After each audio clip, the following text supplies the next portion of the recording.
Assalamualaikum warahmatullahi wabarakatuh. Tuan yang dipertua, saya bangun untuk menyatakan kebimbangan yang amat mendalam terhadap Rang Undang-Undang Pembaharuan Semula Bandar 2024 atau juga dikenali secara ringkasnya sebagai RUPSB yang kini dibawa oleh kerajaan kononnya untuk mempercepatkan pembangunan semula kawasan-kawasan bandar yang dhaif dan juga tidak ekonomi. Baru-baru ini, YB Menteri Perumahan dan Kerajaan Tempatan YB Ngah Koh Meng telah membawa beberapa ahli parlimen melawat rumah-rumah usang di bandar bagi menunjukkan keperluan mendesak pembaharuan. Yang amat bahagia Perdana Menteri pula menunjukkan komitmen penuh terhadap pelaksanaan akta ini sehingga sanggup mengisytiharkan perang politik terhadap ahli-ahli parlimen Perikatan Nasional yang menolak atau membantah projek-projek PSB di kawasan masing-masing. Ini menunjukkan betapa bersungguhnya kerajaan ingin melihat akta ini dilaksanakan. Namun kita tidak boleh menilai undang-undang hanya berdasarkan niat. Kita perlu menilai berdasarkan struktur perundangan, kesan jangka panjang kepada rakyat dan sejauh mana keseimbangan kuasa dikekalkan antara kerajaan persekutuan, kerajaan negeri dan juga PBT. Saya ada dapat draft RUPSB ini dari satu laman portal yang memang setiap kali nak bentang sebarang perundangan akan masuk ke dalam portal ini untuk mendapatkan dengan izin consultation. RUU ini memperkenalkan pendekatan baru terhadap pembangunan semula bandar. Ia mempermudahkan pengisytiharan sesuatu kawasan sebagai kawasan pembaharuan semula bandar dengan ambang persetujuan diturunkan. Iaitulah hanya 80% diperlukan bagi bangunan berusia di bawah 30 tahun, 75% bagi bangunan melebihi 30 tahun dan hanya 51% bagi pembangunan yang dianggap bahaya atau terbengkalai. Ini bermakna pembangunan semula boleh berlaku walaupun separuh pemilik menolak. Kuasa majoriti yang kecil memberi kesan besar kepada pemilik yang lain. Kita tidak bercakap tentang teori semata-mata. Mari kita lihat apa yang boleh dan apa yang sebenarnya sudah pun berlaku sebelum ini. Dalam projek pembangunan semula di Kampung Manis, Pulau Pinang, penduduk hanya bersetuju untuk berpindah setelah rumah gantian disiapkan dan diserahkan secara percuma. Ini contoh projek yang masih menjaga hak penduduk. Tetapi itu merupakan kes yang terpencil. Di residensi Kerinci sebagai contoh yang lain. Dulunya flat 4 tingkat di kawasan elit bersebelahan Bansar. Selepas pembangunan bersemula, para pemilik menerima unit lebih luas dalam bangunan tinggi yang moden. Tetapi itu bukan pengakhiran cerita. Perbelanjaan penduduk asal meningkat dengan mendadak disebabkan yuran penyelenggaraan dan kos kehidupan cukup tinggi. Komuniti yang dulunya rapat kini terpisah. Daripada rumah bersebelahan, kini naik lift, kad akses, tidak lagi suasana kejiranan. Tiada lagi keadaan tersebut, suasana tersebut. Malahan di dalam 4 blok, kita dapat lihat 1 blok sahaja yang merupakan penduduk asal. 3 yang selebihnya daripada itu merupakan pusat beli belah dan juga pejabat. Siapa yang mampu beli kondo seperti itu? Sudah tentu komposisi kaum sedia ada akan berubah. Misalnya, jika majoriti pembeli terdiri daripada warga asing, satu kawasan boleh berubah sepenuhnya menjadi majoriti bukan warga negara. Di kampung Sungai Baru, dalam satu video TikTok oleh seorang penduduk, disebutkan bahawa mereka ditawarkan unit di 3 blok kondominium dengan pampasan rumah percuma. Namun, ahli Parlimen Titiwangsa, Datuk Seri Johari Gani, menggesa penduduk jangan menandatangani sebarang dokumen dahulu kerana wujud masalah kewangan dan kelayakan pada pihak pemaju. Maka, adakah mereka ini benar-benar dapat apa yang dijanjikan? Ini masih belum jelas. Namun di pihak lain, jika benar-benar kerajaan mahu menjadikan rumah-rumah lama lebih selamat dan cantik, maka mengapa kita tidak memperkasakan saja dasar dan program sedia ada yang terbukti berfungsi tanpa perlu mengusir penduduk?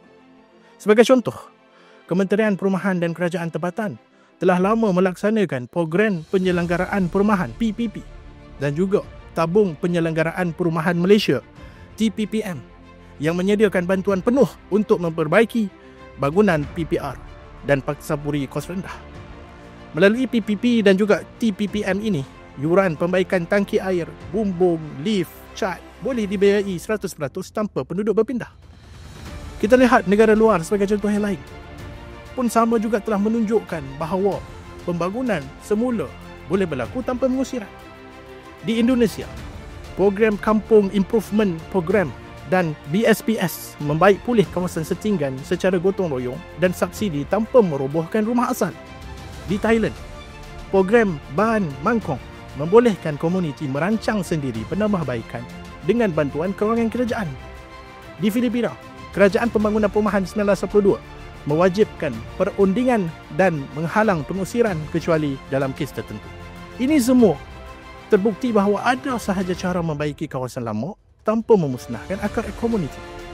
Saya tidak beranggapan bahawa projek seperti ini akan menghalau penduduk asal secara langsung. Tetapi akibatnya ialah golongan luar yang ingin membeli atau menyewa tidak lagi mampu. Warga tua tidak lagi selesa tinggal tinggi kerana rumah asal mereka landed dan selesa dengan izin. Jadi kita pulang ke rumah mereka sekarang ini, mereka terpaksa parking di luar. Tidak lagi sama ruang seperti dulu. Masyarakat Melayu bandar semakin terhakis, menjadi semakin individualistik. Daripada tapak 50 ekar kawasan asal kampung, hanya 20 ekar digunakan untuk kediaman penduduk asal.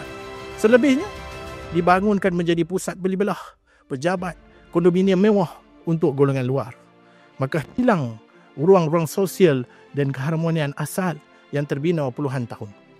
RUU PSB ini turut memperkenalkan struktur pentadbiran baharu seperti Jawatan Kuasa Eksekutif Persekutuan JEP dan Negeri JEN melalui fasal 6 dan 9. Paling membimbangkan, fasal 8 menyatakan bahawa JEN wajib berunding dengan JEP sebelum sebarang pelaksanaan.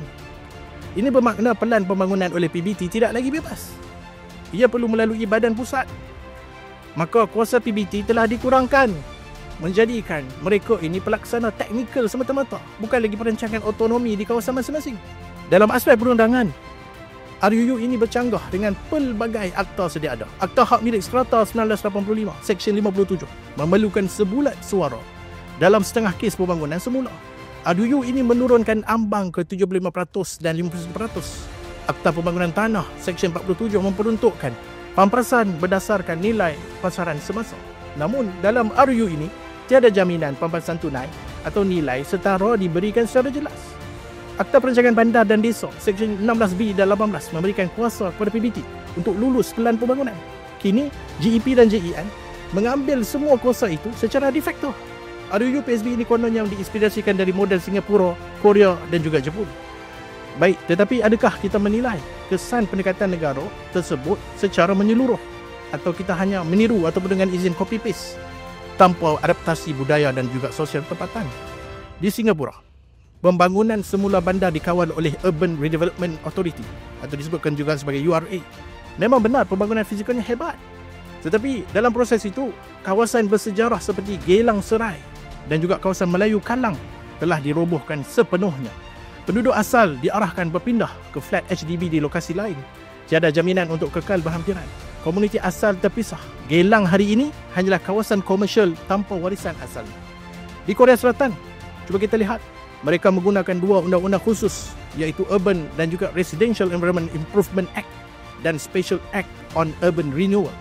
Projek terkenal seperti Cheong Yencheon di Seoul berjaya menukar sungai yang tercemar menjadi ruang awam yang indah. Tetapi ia juga menyebabkan ribuan penduduk setinggan hilang tempat tinggal, dipindah ke pinggir bandar. Ini mencetuskan fenomena gentrifikasi. Bandar jadi cantik, tapi rakyat biasa tidak mampu lagi tinggal di situ. Kita juga perlu mengambil iktibar daripada negeri lain seperti China dan juga Hong Kong. Di China sebagai contoh, banyak kampung yang disebut sebagai urban village dibangunkan secara agresif.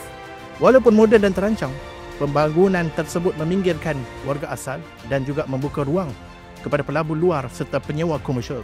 Penduduk asal hilang akar komuniti dan tidak mampu mengekalkan gaya hidup lama dalam persekitaran baru yang mahal.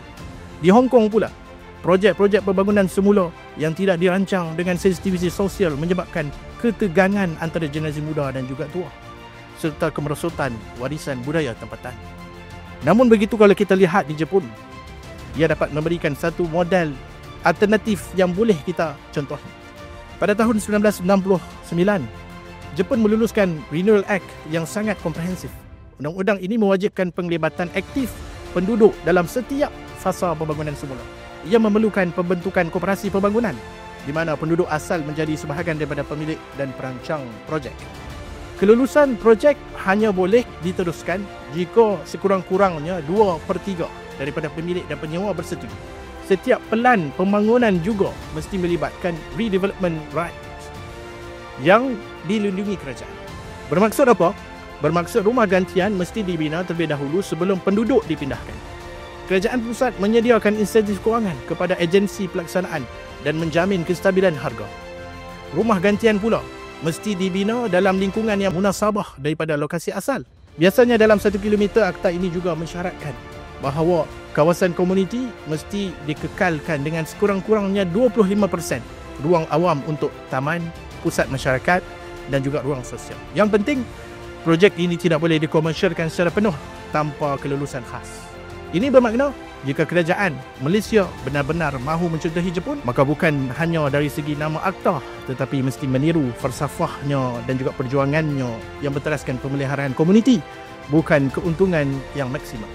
Namun, jika kerajaan tetap mahu teruskan RUU ini, maka saya mohon beberapa perkara yang wajib dimasukkan agar prinsip keadilan dan kesejahteraan rakyat tidak diketepikan. Pertama, mesti ada jaminan rumah gantian yang bersijil dan milik strata sebelum mana-mana penduduk dipindahkan.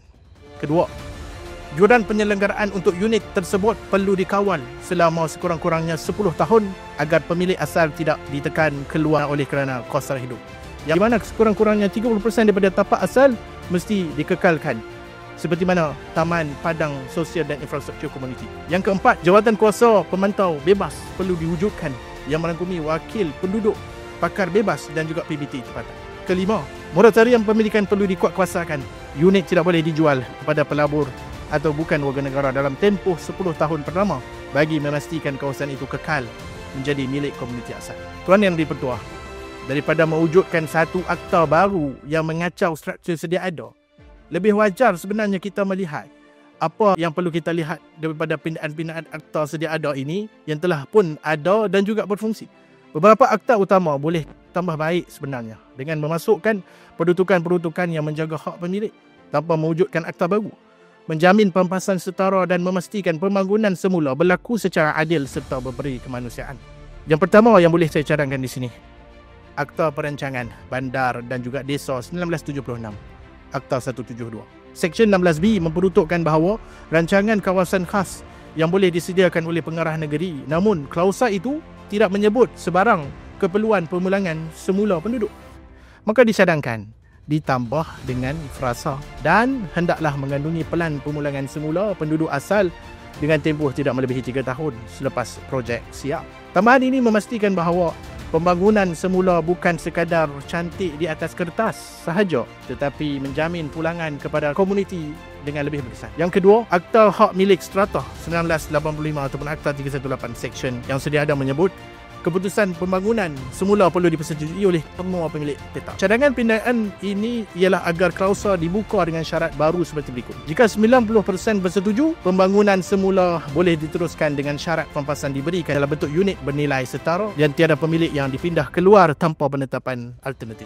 Ini mengekalkan hak pemilik minoriti tanpa mematikan semangat majoriti yang ingin melihat pembangunan berlaku. Yang ketiga, Akta Pengambilan Tanah 1960, Akta 486, Seksyen 47 menyatakan bahawa pampasan mestilah berdasarkan nilai pasaran semasa. Namun dalam konteks semasa, pampasan bukan sahaja dalam bentuk tunai, justru disadangkan klausul tambahan seperti berikut. Jika pampasan dalam bentuk unit rumah, nilai unit tersebut hendaklah tidak kurang daripada nilai pasaran asal lot yang diambil. Ini penting bagi mengelak sebarang manipulasi oleh pemaju ataupun pengambil tanah dan bagi menjaga keadilan kepada pemilik asal. Pindaan-pindaan ini tidak mengubah kerangka undang-undang secara total, tetapi menambah nilai kepada keadilan sosial dan hak pemilikan. Ia lebih telus, lebih terkawal dan tidak menjejaskan autonomi PBT atau negeri sebagaimana RUU PSB yang dicadangkan. Saya tidak menuduh kerajaan mahu mengusir rakyat daripada bandar, tetapi struktur dalam RUU ini membuka ruang ke arah itu. Kita perlu tanya balik, adakah kita membina bandar yang cantik tetapi membuang masyarakat asal? Adakah kita menghapus sejarah demi pelaburan?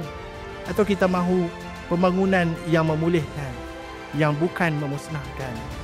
Maka saya menyeru agar RUU ini ditangguhkan dahulu, diperhalusi dengan teliti, dan jika mahu diteruskan juga perlu mengambil semangat dan prinsip yang telah terbukti berkesan seperti mana dalam Akta Urban Renewal di Jepun 1969. Akhir kata, saya tidak menyokong akta ini melainkan cadangan saya ini dimasukkan secara sah dalam struktur RUU PSB. Jika tidak, memadai kita hanya pindah akta-akta sedia ada yang telah pun mempunyai asas perundangan yang kukuh sebenarnya. Itu sahaja yang dipertua. Terima kasih dan mohon mencarang.